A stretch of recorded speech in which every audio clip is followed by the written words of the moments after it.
ভালো আছো আর আমরাও ভালো আছি। তো গাইস, তো আমার সাথে থাকো আর আমি যতটা পাচ্ছি চেষ্টা করছি তোমাদেরকে ভিডিও দেওয়ার জন্য। আর আমার ভিডিও যদি ভালো লাগে লাইক কমেন্ট শেয়ারটা অবশ্যই করবে, লাইক কমেন্ট শেয়ার। তো গাইস দেখো, আমরা ভিডিও করে বাড়ির দিকে রওনা দিচ্ছি। তো তোমরা ভিডিওটা দেখতে থাকো আর যারা সারাদিন যা যা করবো পুরোটাই তোমাদের সাথে শেয়ার করব। তো ভিডিওটা দেখতে থাকো। চলো গাইস, আমরা এখন বাড়ির দিকে যাই। অনেকটা বেলা হয়ে গেল, 9টা বাজতে যায়, কারণ আমি আবার বেরোবো, তো আমার ডিউটিতে বেরোতে হবে। তো দেখতে থাকো।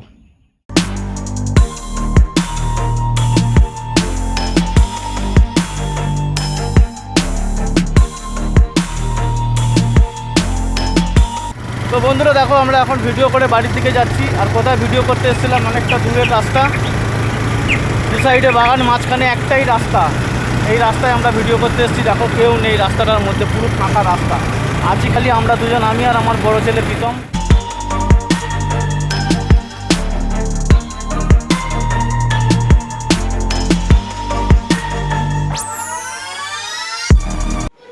ওইদিকে দেখো যুদ্ধ লেগেছে গাইস, তোমাদের দাদা ভাই কাজে চলে গেছে, তারপরে এবার আমরা শাশুড়ি করে কাজ সারছি। এইদিকে দেখো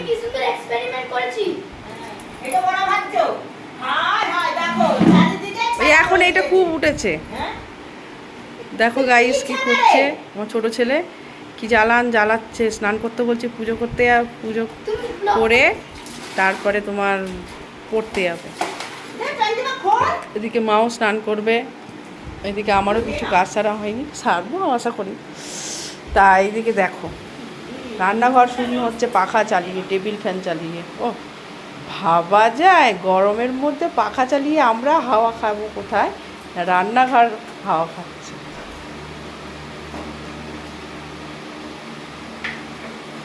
চলো গাইস, রান্নাঘর হাওয়া খেয়ে নিক।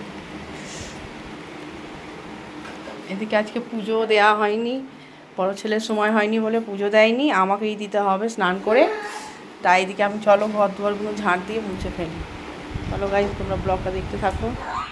গাইস দুপুরের পর থেকে আমি উধাও হয়ে গেছিলাম, তাই জন্য তোমাদের সঙ্গে কিছু শেয়ার করতে পারিনি। দেখো এখন আমি কতখানি ডালিয়া নিয়ে বসেছি।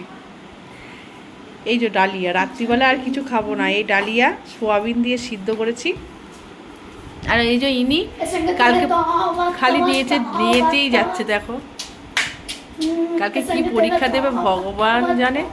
আর এইদিকে বাপি দেখতে পাচ্ছ কি কি নিয়ে এসছে, এক ঝুড়ি আলু, আর ওইদিকে ওল করা আর কচুলতি। গাছ দেখতে পাচ্ছ মায়ের দুটো হাতে দুটো প্লাস্টিক বাঁধা হয়ে গেছে, এবার ওল করা কাটবে বলে। তো গাইস জানো তো, ওল করা কাটতে গেলে হাত কুটকুট করে, তারপরে একেই বর্ষাকাল, আবার যদি হাত কুটকুট করে তাহলে বুঝতেই পারছো সারা রাত্রির ঘুমটা মেচাগার হয়ে যাবে। তো গাইস দেখতে থাকো ওল করা কাটা। তো গাইস তোমাদের দাদা ভাই চলে এসেছে, তোমরা দেখতে পাচ্ছ। এবার খাওয়া দাওয়ার বাড়বো রাত্রিরে। তো খাওয়া দাওয়া করে এবার ঘুমাবার জন্য প্রস্তুতি হতে হবে। চলো আমরা খাওয়া দাওয়া করে নিই। তো আজকের মতন গুড নাইট।